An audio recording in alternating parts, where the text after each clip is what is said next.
Hello everyone and welcome to the second class out of 6.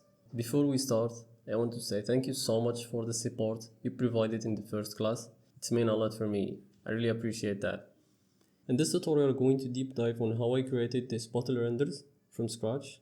Also, the project file will be available to download for free. We'll cover the entire process, including the modeling, texturing, and lighting, finishing that with some color grading.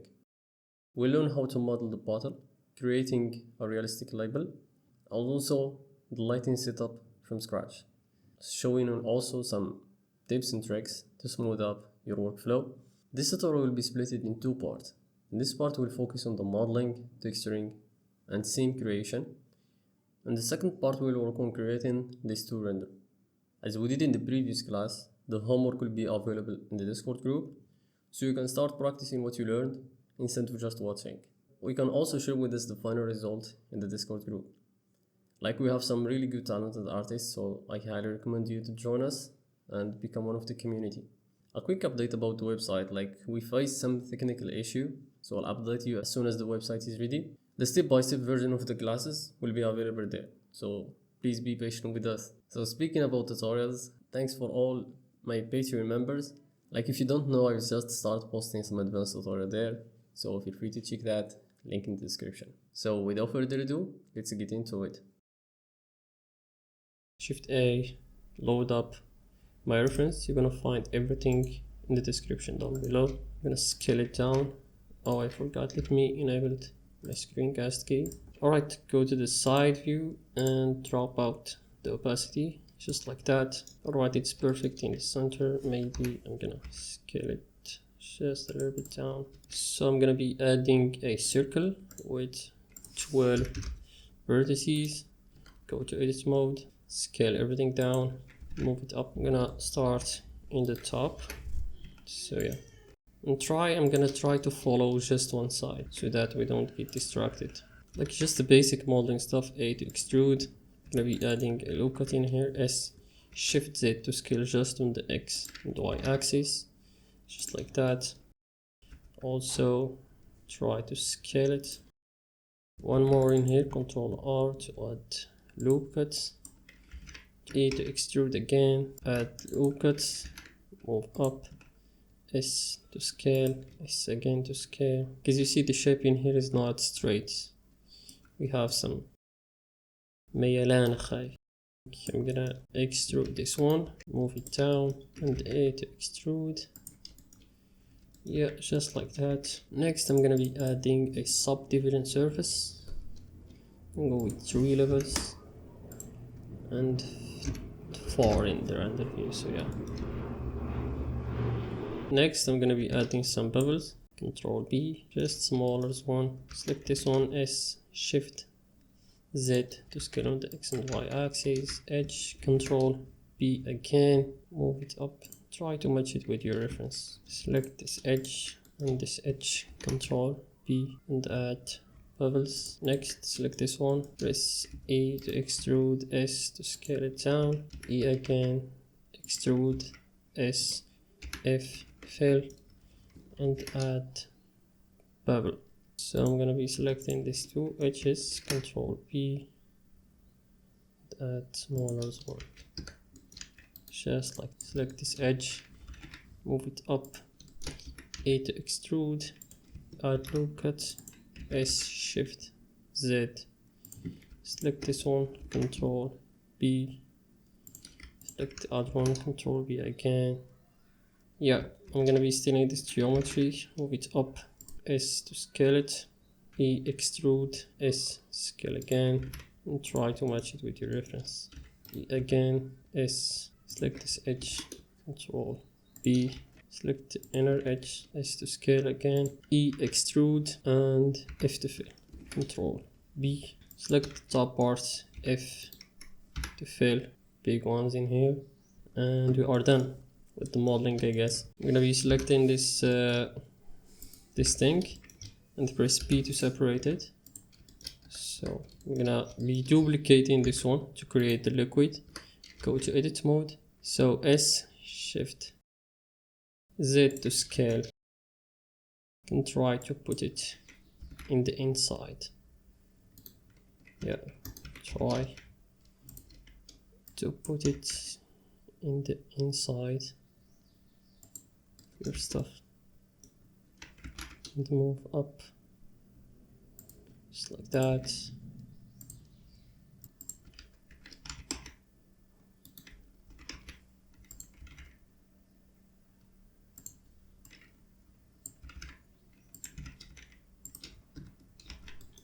Also scale this top part, just like that. Select this upper vertex, X delete, select this one, F and fill, slash to solo your mesh, and I'm gonna press E to insert E again, E and E. I'm gonna be selecting those faces, G, and move down. Next, we're gonna move on to the texturing. I like to split maybe the shading tab, UV editor. So select the bottle, add the new material, go to the material preview. I'm gonna go with a glass BSDF, plug it into the surface. Yeah, the roughness like 0.15, just like that. Select inner part, add a glass BSDF. Feel free to select any color you want. I'm gonna go with this color in here. Yeah, so select the top, I think, I don't know what to call this. Add a new material. If you have the node wrangler add-on enabled, you can select the principal BSDF, Control Shift T, and find your texture. You're gonna find the texture that I'm gonna use in the description down below. So you need to select the base color, the bump map, the roughness, all of them. Now you need to adjust the UV. We don't see anything because we don't have any UV, so unsmart UV projection. Before, deconnect the displacement map to your reference. Like for me, this one is really good. So yeah, I'm gonna be now adding a color ramp to customize it. I'm gonna select this one. I'm gonna give it a lighter gray, probably with the same color, like a golden, just like that. We're gonna increase the metallic all the way up. So now we have this. Feel free to play with this, pick different colors. Now I think we need to add the labels. So I'm gonna stealing an edge in here at the loop cut. Shift D to duplicate it. P, separate by select. Apply the subdivision surface and press left click, convert into a curve, object, origin geometry, add my reference. So now we're gonna be creating the label. You're gonna find it also in the description. I'm gonna scale it down just like that. Plane, arrow to rotate it, go to edit mode and try to adjust it with your reference. Move to side, select the top edge S, X and scale. Move up, be adding a loop cut. Select this vertex, move it up. Select this edge bevel, just like that. Try to adjust it with my reference. Doesn't need to be perfect. I'm gonna be adding subdivision surface, 2 levels, I guess. Vertical loop cut, 1 in here, and slide it again. Yeah, we are ready to go now. Add a curve modifier, select the curve. Yeah, it's fitting. Trying to adjust it by moving it to the side. Oh, this is the front view, I guess. So try to adjust it. Try to rotate it just like that. Move it up. Scale it down. Yeah, just like that. We are ready now to go. Just keep adjusting your label. Like I'm gonna parent it to the curve. So select it, select the curve, Control P, object, keep transform. Now if we move the curve, it will move with it. So now we're gonna be able to rotate, adjust it however we want. I guess we are ready to go to adding the texturing for the label. So we're gonna need 2 image texture. the first one and the second one. The first one will be our label. The second one will be a paper texture. Also, you're gonna find it in the description. So now we have in here the paper texture and our label.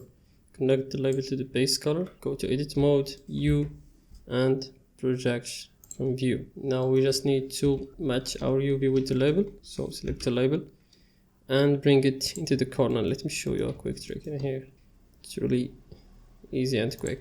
Select this vertex and Shift S, cursor to select. Press dot on your keyboard.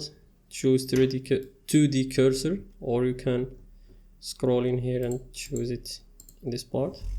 Select everything.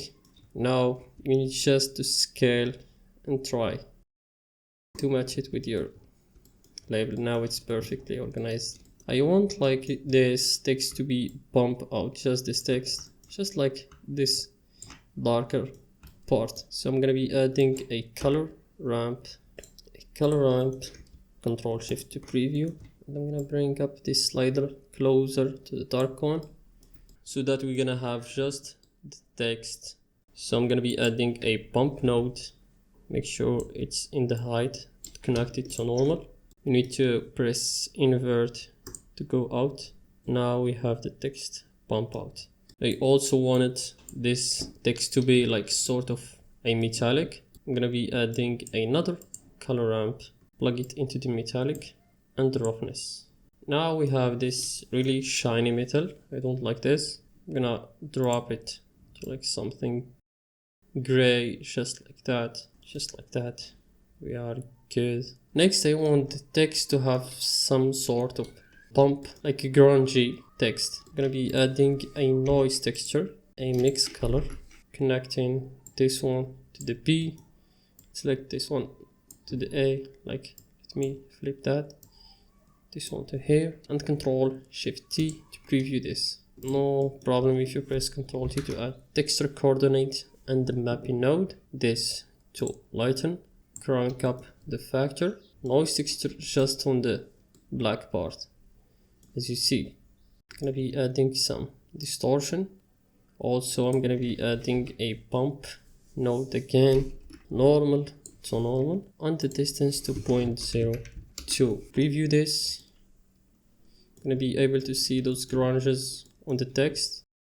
I'm gonna drop the strength to something like 0.02. Now let's mix this paper texture with the label. I'm gonna be adding again a mix color.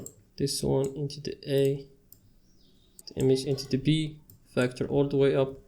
Control Shift T to preview this and switch this to dark, I guess. Now it's work. We have the paper texture and the label. I feel like also the paper texture it doesn't looks correct. I'm gonna be adding a mapping node and the texture coordinate to rotate this on the Z axis. Now I feel like it's correct. Connect it to the base color and preview this. Now we have our label with the paper texture. Also, I feel like I need this thing, the paper texture and this label to be a little bit bump out. So I'm gonna be adding another pump node into the height and plug it again, normal to normal, distance to 0.01 and drop the distance. Really, yeah, this is the node tree. Let me normalize that for you if you want to take a screenshot or something like that. Now let's move on to the fun part. So add the camera, adjust it, and don't forget to increase the focal length. We can start with that glowy thing that we see in the thumbnail. It's really that simple. So I'm gonna be adding a UV sphere, scale it down, and put it inside the bottle. And then scale it again on the Z axis. Give it a new material, down in the emission, give it a yellowish color, and increase the emission strength. Now we can see something. To make it even better, move it to the back of the bottle to give it that distortion look. Because if it was in the front, it will be sharp. Like I'm gonna duplicate it again and put it in the top. Like I'm gonna start to move it around. As you see, we just created a beautiful glowing effect with no effort at all, and that can help us really in the lighting part. So I highly recommend you to play with this a bit, like it's really that fun.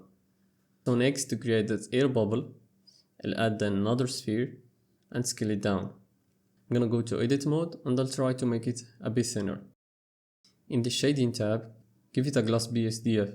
In the IOR, I'm gonna give it around 1 to 1.3. So feel free to experiment with that. Like, I'm just saying the thing that works for me. And don't worry so much if it doesn't look good, we can adjust it, we can fix it in the lighting part. Add an empty and try to adjust it with your bottle. Select the empty and the box select everything. Make sure that the empty has that orange frame. Ctrl P and choose Object Key Transform. Now if you move the empty, everything will move around. Next, add a plane and give it a new material. Go to edit mode and right click subdivide. Open the DAW menu and subdivide it 30 times. In the shading tab, select the principal BSDF. If you have no triangulated add-on enabled, you can press Ctrl Shift T and select your texture. With this, the texture will be set up automatically for you. Perfect. Shift A and add an area light for previewing our texture. Go to edit mode and press U and unwrap your plane. In the shading tab, press N, bring up the side menu. Go to the option, down in surface, switch to bump and surface. Adjust the scale and displacement. Now we have some beautiful displacement in the ground. Select the empty and rotate it 90 degrees. And also I'm gonna adjust the camera composition. Back to the plane, go to edit mode and use the proportional editing to create some small adjustment in the ground so that it looks more realistic. Also make sure that the bottle is perfectly on the ground. If it doesn't, feel free to use again the proportional editing to adjust it. I highly recommend you to play with this until you achieve what you want. So yeah, just one thing to keep in mind, like, don't get mad if you didn't achieve the perfect result in the first attempt. In the same file, you're gonna find those assets and download them from Sketchfab. You're gonna find all the links in the description. Select the deer skull, go to edit mode in the wireframe, press C and select this antler. Select the other one and press P, separate by select. I'm gonna be using them in other render, so I'm gonna be hiding them for now. Move the skull down and try to position it in the corner. Same with the rope and the rocks. One thing that I always love to do in my creative process is try to make a story. I feel like with this my mind automatically comes with ideas and it makes the process a lot smoother. For this one I was thinking about an old, independent, beige Jack Sparrow vibe. And actually that helps me a lot. Also try positioning them in a way to drag the attention to the product. I feel like also the color are not matched with each other. So select the rock, go to the shader editor, plug a color ramp between the image texture and the base color, and adjust the dark one to a lighter gray, and feel free to move them around. Like, I covered this method in depth in the first class, so feel free to check that. Same thing with the ground. I'll add the hue saturation node, plug it between the image texture and the base color. I'll drop the saturation to 0.6, also the value around 0.9. I'm gonna adjust the scale of the ground. I'll drop it to 0.5. Also adjusting the position in the X and the Y axis to find the perfect spot. One more thing that I didn't like is the size of the sand, those dark dots. So I'll add another mapping node by pressing Ctrl Shift D and plug it into the roughness and the normal map. And I'll give that around 10 in the scale. Now it looks good for me. Like, if we see the difference of those small adjustments that we did, it's better. This will be one of the easiest lighting setup that I did. So the idea that I have is I want a light to come from the upper part, like a sunlight or a firelight, and I want also to have some harsh dark shadows in the bottom. So I hope this makes sense for you. So it's really that easy. So I'll add an area light, rotate it so that it can face us. I'm gonna scale it on the Z axis and I'm gonna move it up. In the lighting properties, drop the spread to 40, I guess, yeah. And that's it. How easy is that? Like if you want to get a little bit fancy, I feel like this part needs a bit of light, like some small tweaking. I'll add an area light in this exact same part. Scale it down and adjust the spread and the strength if you need. Also I don't want this light to affect the ground. So we're gonna use the power of link lighting. Select your light, go to object properties, down, in here, click this new button. Find the object that you want it to be linked, drag it from the outliner and drop it in this box. Now it works. And this is literally how I created this render. Now let's spice that with some post-processing. Drag your render in Photoshop and press Ctrl-Shift-A to bring up the camera raw filter. I'll adjust the temperature to something yellowish, just like that. And I'm gonna be adding a bit of exposure. Down in the curve, create an S-curve, create a simple S-curve. And the secret to make your render look sharp is to add some clarity. And that's it. Less than 5 seconds in Photoshop can boost your render to the next level. So that's it for this part. Remember, practice makes perfect, so practice your stuff. If you enjoyed this, please like and subscribe. Follow me on Instagram, I'm really active there. I'll link in the description. Aside from that, thanks you for watching, and I'll see you in the next one.